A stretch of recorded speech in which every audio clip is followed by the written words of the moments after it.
And we're back to learning JavaScript.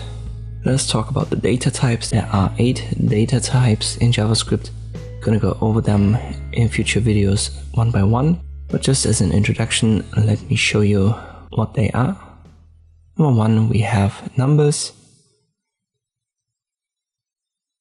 This can be, for example, 15 for length, and even 7.5, something like that.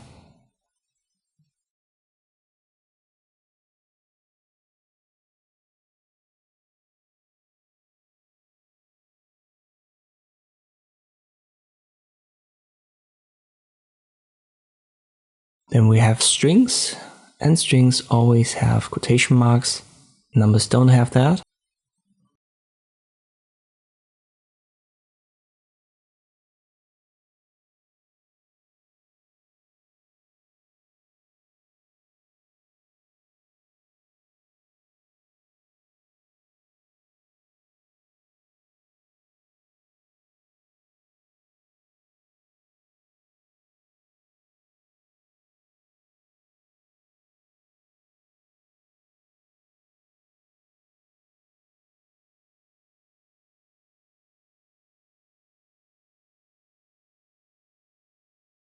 Then we have what is called Boolean.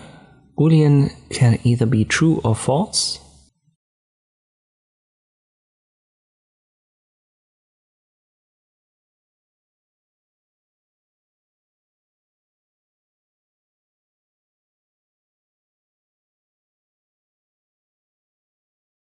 But keep in mind there's a difference when you write true and false like this, or when you add quotation marks. So if I, for example, use true and put quotation marks around it, this would then be a string and not the Boolean value of true anymore. It would be the word true. Then we have objects. I've already introduced that in earlier tutorials as well. And objects usually have properties and then values, which is also called a key. So first name, for example, then Joe.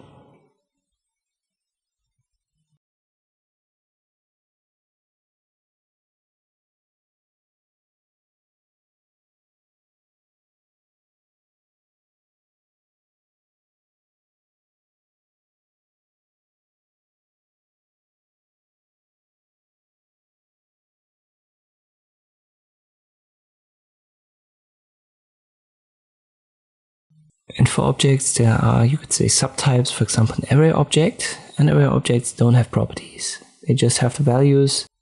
Let me make that about social media.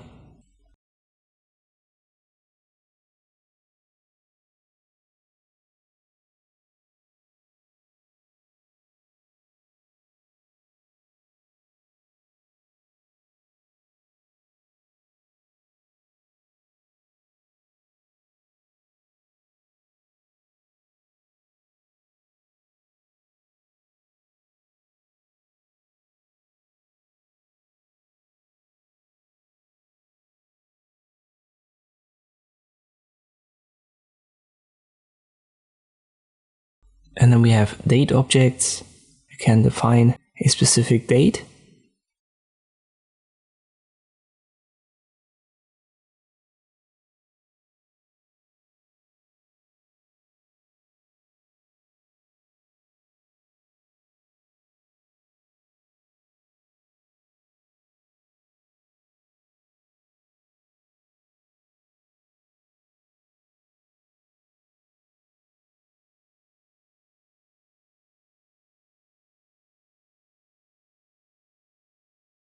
But these are subcategories of objects. Again, we're going to talk about that in future tutorials. So this is a group, let's say the 4th data type. And then the 5th one would be undefined.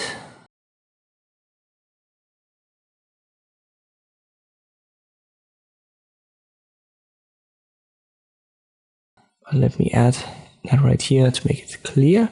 And undefined is simply we'll declare a variable, for example car, and then leave the value empty, so we don't have equal to something, and this declares the variable but doesn't assign a specific value. So for now it's left undefined.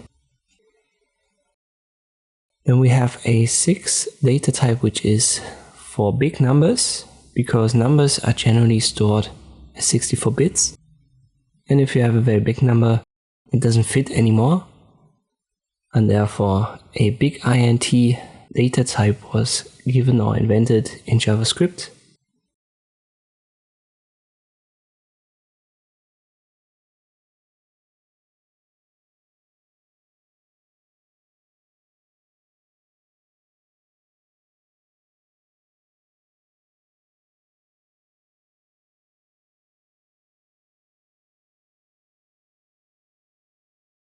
You write it like this, you actually do use quotation marks here, then you encapsulate it in regular brackets, and you use the keyword big with a capital B and then int with a capital I. So this for numbers that are simply too big. That would be the 6 data type.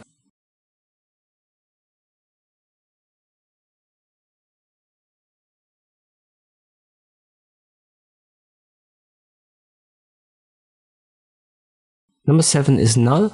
For now, we declare a variable, for example user, and now we also set a value. Let me set it equal to null. And this also means that it doesn't have a value, so it's somewhat the same as undefined. But in this case, we give it intentionally the value of nothing, so no value, and the undefined, this is given automatically to a variable that doesn't have a defined value.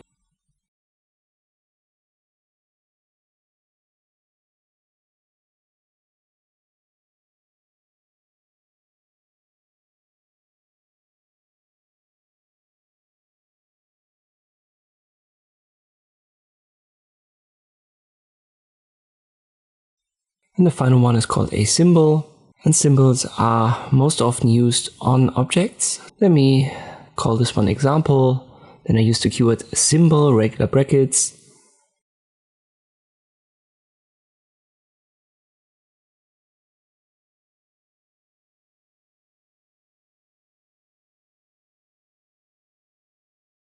I use these single quotation marks, and let me call that ID. And now I declare an object of user again, regular brackets, I want to give it a name.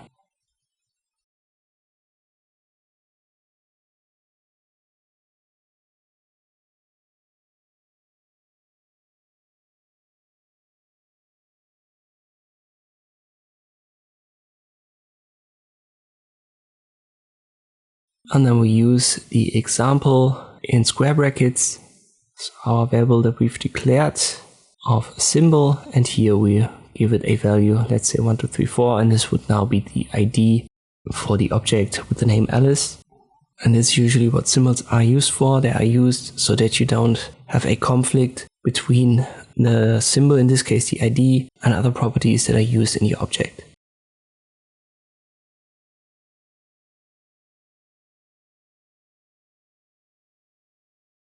It's a little bit more complex, but it becomes clear when we talk about that in detail. I just wanted to introduce these 8 data types before we dive into them one by one. I hope this video was helpful, thank you for watching, and I'll see you next time.